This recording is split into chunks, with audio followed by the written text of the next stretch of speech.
In this episode, my guest, Catherine Staffieri from Nutrisense.io, goes into my results when I used their CGM device last year to monitor my glucose levels in an attempt to kind of biohack my diet and lifestyle to see if I could fine tune my eating process, find any inconsistencies in my diet that I can tighten up my game plan, and just shed a few more pounds without even trying. So if you're interested in hearing my results, stay tuned.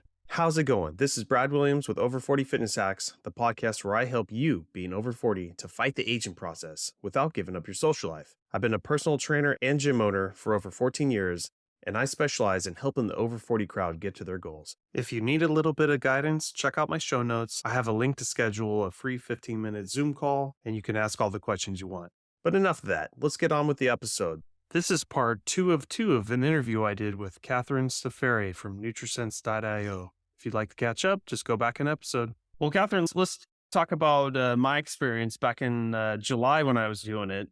And like I mentioned, I was jumping in the pool, which they told me water's okay, but if it's saltwater, it's worse. I was like, well, my parents' pool is a saltwater pool, so that's going to be a problem. And I bought those water patches that could go over it, but I think at one point it was loosening up and I didn't catch it in time. And I think that kind of may have altered the device because I was getting some off readings. But the first definitely 5 to 7 days I had it, I was talking to my dietitian and everything that I was seeing was, basically I would eat something and probably within the 30 minutes to 40 minutes, I could see it live on my graph of my insulin spiking and all that kind of stuff.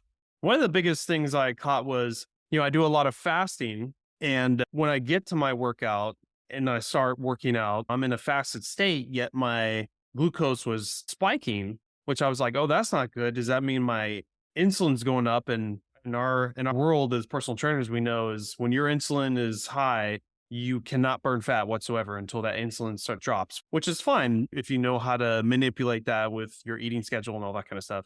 But the dietitian that I was speaking with was saying that's a response to your body using glycogen more from your liver and maybe other systems in your body, but would not cause an insulin spike because the whole insulin is a trigger only from your stomach. So if you did not put anything into your stomach, you will not have that insulin spike, even though your body is showing high glucose. Yeah, I mean, totally true. So we do see those spikes from more high intensity workouts, particularly if you're in a fasted state. Basically, your body just doesn't have enough free glucose floating around from the nighttime or from whenever to fuel your workout. And so it pulls it out of storage, right? So it's not an exogenous source of glucose, but it's that the body's pulling it out of storage in order to fuel your workout. And then, yes, you will see it start to go down afterwards. And in general, those spikes are not anything to be worried about. Some people get very concerned because of the risk for like inflammation and things like that over time. But we really don't see that type of exercise-induced glucose spikes being related to insulin, being related to inflammation in the long term. So really those exercise spikes can look gnarly, but in general are not anything to feel too concerned about. What we do talk to people about, though, is exercising fasted and the reasons why, and maybe taking this opportunity to test out a non-fasted workout, not only for sort of how you feel, but also just to see how your glucose responds, how your body responds to it. Does it need to pull so much out? If you're like taking it in and using it right away to fuel that workout. So some people really respond quite well to something like that. And some people say, I still just want to work out fasted, and so be it. Go for it. Yeah. And my theory and all the stuff I've been researching is as long as it's not that intense, your body probably might, if you're in a fasted state, obviously you should be using some glycogen that's stored. Being a more keto diet, I don't have too much glycogen, but your liver always has glycogen. And then your body can make it. So it makes sense that I know that if I work out too intensely in a fasted state, that there's a chance that my body could start ripping up its own muscle, converting that to glycogen and then ATP, because that's the fastest way to do it. But my theory is if I'm low and slow and I'm always in this kind of acid state, fat burning machine body, that there's always some lipids floating around that I can use more of the lipids. And then I can see from the results of how I train and all that kind of stuff. It's just cool to see that on the CGM with Nutrisense. So, and then the other parts I would eat and it would take some time for it to register and all that. So I'm like, I figured it was 40 minutes off from whenever I ate something. And then I would see the glucose hit. And like I said, I'm very low carb keto, so I wouldn't see too many spikes, but I never got to really biohack and try like one food, wait 1 to 2 hours, do the other food because that would have been the next week. I really wanted to see how each Yeah. food affected me, and I never got to do that. So that might be for a different trial. The other thing was at the end of the night, you always had to refresh your app to make sure it got the data because when you sleep, there's a chance by the time you woke up that you couldn't get all of it. So I timed that pretty well, but I would notice that my glucose would spike again at night. And right as I was waking up, finally it was settling down. What is the reason behind that? Yeah. I mean, I'm looking at your data. I see a couple times you spiked a little bit higher. Things like, not to call you out, More but alcohol induced, I'll give you that. But others I didn't, and it still spiked. there was something one day you had chips and salsa. I think that caused a little bit of a spike. Where was that? Maybe quinoa chips and salsa, I think was something that caused a bit of a spike. And then Sure. it was interesting, you dropped back down below baseline. So you had a little bit of like a reactive hypoglycemia, right? Because you didn't have any protein with that, which I thought was really interesting to help mitigate that spike. And then absolutely. So the alcohol is like first in line. So the body prioritizes metabolizing alcohol first. Yep. So whether you have it with all the other macros, the body, it's going to cut to the front of the line and the body is going to process that first, therefore delaying everything else that you've had. So that's why when you have alcohol at night, you might not have those spikes until far later Yeah. than you normally would, right? And so that will happen overnight. Maybe you crash down again or you wake up and that's why a lot of people feel restless at night after they drink and they don't necessarily sleep as well because their body is like processing everything that they had with the alcohol. So super interesting. What about other nights? I can't remember. Was I drinking every night on this, or was there some nights that I didn't and it still spiked? Let me poke through. No, there was a couple nights where you bounced around and some of it's also timing of your meals, right? Okay, Like so I was eating some snacks late at night. right, exactly. And so we are less sensitive to insulin at night. And so when you have carbohydrates at night, it's just that much harder for your body to process it.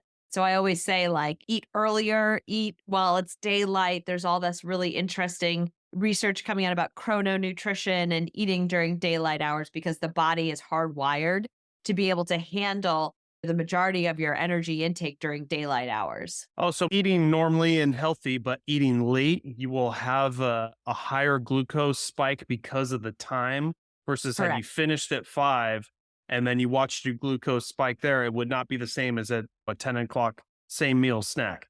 Exactly. Very interesting. Yeah, which is super interesting for people to see when they're like, "Why was this night so different?" And I'm like, "Well, what time do you eat?" And they're like, 8 o'clock, and I'm like, "Okay, well, eat at 5 and you'll see something." And they're like, "Oh my gosh!" The next night they eat early and it looks so much better. So that becomes a issue of storing fat. Obviously, if you're eating, your insulin goes up, your body's blocking the ability to use fat as fuel. But if you're finishing dinner like at 5 p.m., 6 p.m., and coming down and you're still moving around, you have time to maybe have a chance of doing some damage there. Versus if you're eating late night snacks, you basically just screwed yourself and everything's getting stored as fat now. I mean, yes, Yeah, yes. within reason. Assuming you have no storage space left in your liver and muscles Sure. and you haven't really like moved around. But absolutely, I think it's the intermittent fasting is really interesting and it's certainly a tool, but I think it forces people to eat later in the day. I think also our lifestyle, just work and life and everything like that, it's easier to skip breakfast and lunch. Everyone's home for dinner, like your family life, but it all happens late, right? Like we're not a culture society where we eat at 5 p.m. You work until 5 or 6 and then have a much later dinner. So it's definitely a lifestyle change that takes some getting used to. Yeah. And for overall, like I got the information that I needed. So for me, I'm not diabetic and I've been in this business for a while. I didn't see a reason to do a monthly thing, but I definitely want to do like every now and then a checkup and do like a month and then I could do my little biohacking tricks and stuff like that. If for people who are not diabetic and are just using this to just control weight loss, besides just watching what you eat, is there any different things that you've seen people do or dietitians suggest to their clients if that's what they care about using the CGM? Is there? I mean, people come to us for so many different reasons and lots of different. Someone could be training for a race, so they're trying to really dial into their performance, right?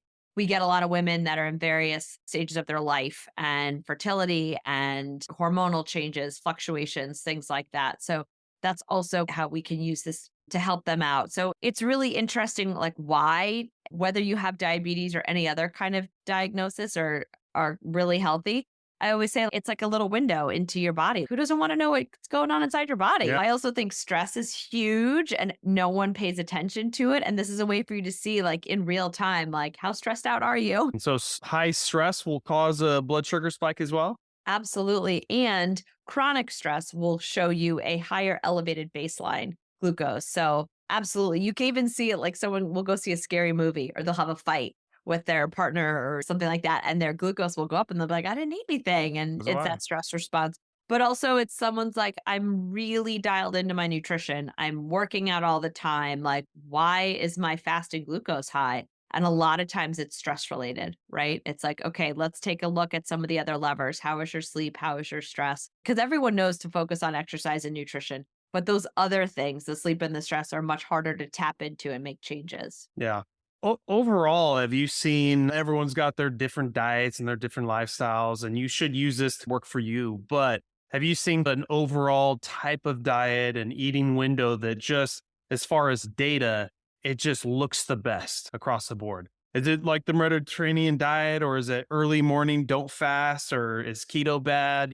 Have you seen any correlations to like what the superstar diet is just for the CGM? I mean, it's whatever you can do, and this sounds so daunting, for the rest of your life. So if you want to eat breakfast, lunch, and dinner for the rest of your life, then let's do that, right? Okay. And for some people, they're like, I am nauseous. I don't want to eat breakfast. Then whatever we can do for the rest of your life, which is really hard for people to wrap their heads around. This is a tool for you to learn how to change your behavior for the rest of your life. How can you move more every day for the rest of your life? Like, how can you eat lean protein on a daily basis for the rest of your life? So hopefully this gives people, again, like 2 weeks is interesting, a month is really interesting, 3 months is super interesting. You can see how your body responds to vacation. You can see how your body responds on weekends versus weekdays.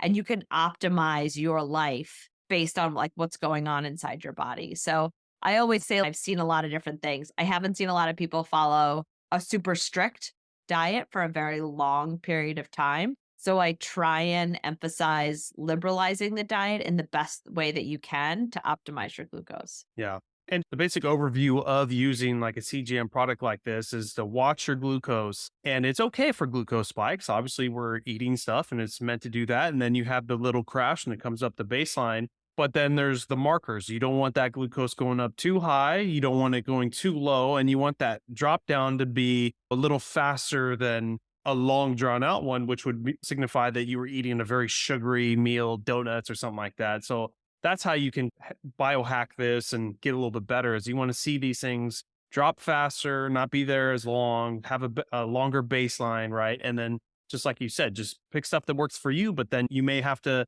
spread out some of your breakfast. If you refuse to change Right. what you're eating, you may have to eat it in smaller portions and then you'll see that on the report. That's exactly right. It's like, what's going to work for you? What is the most ideal situation for each person, which I'm sure you deal with all the time, right? Like when you're training someone, you can't put everyone on the exact same program, but you've got to make it work for them so that they feel motivated and they can continue to do it every Yeah. day. For a personal trainer, this is great to use for clients because we tell them what to do in the gym. We give them suggestions of what to do for diet and all that, but you never really know what they're actually doing and scared to tell you. Well, the blood work don't lie. If they're going to show you that report, you're going to see something. I know. I have people that are, I didn't want to scan because I didn't want you to see what happened. And I'm like, oh, you can't hide Yeah. from it. I always made sure with my clients, I'm on your side. I mess around too, but just tell me so we can try to biohack this and make it Right. work for you. So that's the main thing. So very cool. I agree.